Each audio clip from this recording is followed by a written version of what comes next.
Okay, today is April 1st, which is the start of Earth Month, which is a chance to celebrate our planet and take steps to protect it. And one way we can do that is through recycling paper products at home. We recently spoke with Brian Hawkinson, Executive Director of Recovered Fiber at the American Forest and Paper Association, to find out the best practices when it comes to recycling.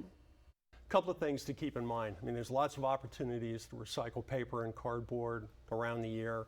If you think about cardboard boxes, for starters, they're the most recycled packaging material in the country. All those shipments that we're getting at the house? All of that, a lot of cardboard boxes, the e-commerce boxes that show up on your doorstep, absolutely recycle them. And as you start to see more of the all-paper padded mailers, those are recyclable too, right? Not the ones with the bubble wrap, but the ones that are all paper. Just all paper, okay. Yeah. The thick paper? Yep, absolutely recycle them too. A couple of things to keep in mind when recycling cardboard boxes. Empty, flatten, and then recycle. So important to empty it out, take everything out that's in there. Tell me all the things we're doing wrong. Right? Then flatten them. They'll fit in the bin better that way. Okay. And then make sure they go in the bin, clean and dry. And even things like pizza boxes, even if they've got a little bit of residual grease and cheese, they're fine to go in the recycling bin. Ah, that's your answer. We're doing pizza like every Friday. I have young kids, so it's always Pizza Friday. We always have the boxes. Absolutely. And I always throw them out, but they do tend to have stuff on them. Yeah, well, there's a question about that, and also a question about cardboard boxes that may be ripped, dented, a little bit dirty from the shipping process. Right.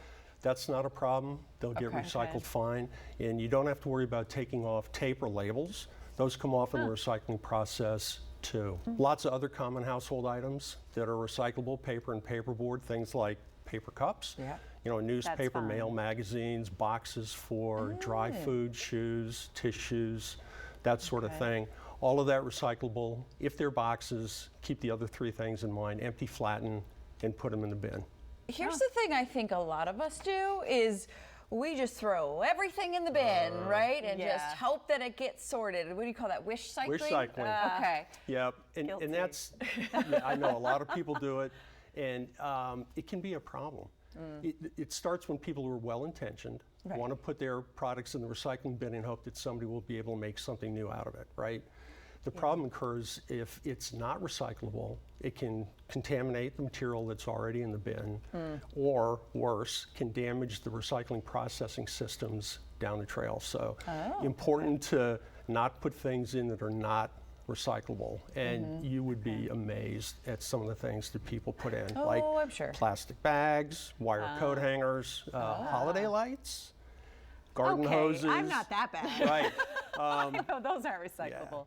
So when you're thinking about it, and sometimes it's confusing, and I get that, but the thing to keep in mind is when in doubt, throw it out. So why is it important, in your opinion, for us to really consider what all of this and make sure we're recycling?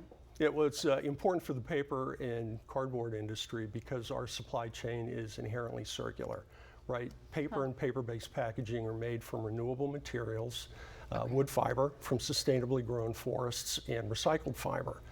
So when the trees are harvested to make paper, seedlings are planted to replace them. Then when the material is used and it gets recycled, it goes back into the supply stream. And consumers play a huge part in that circular value chain. Right, nationwide, about 94% of Americans have access to a community recycling program that accepts paper and paper-based packaging like cardboard. So when consumers put the paper and cardboard back in the recycling bin, they're helping to sustain that circular value chain. We learned so much. You're doing some things right. Yeah, some things. We've got to change some others. Can do better. There are more tips. There's plenty more tips for us to learn. You can visit the American Forest and Paper Association at afnpa.org. You can also visit your local community's recycling website, see what they have. And in Washington, D.C., you can find it by searching for Zero Waste DC.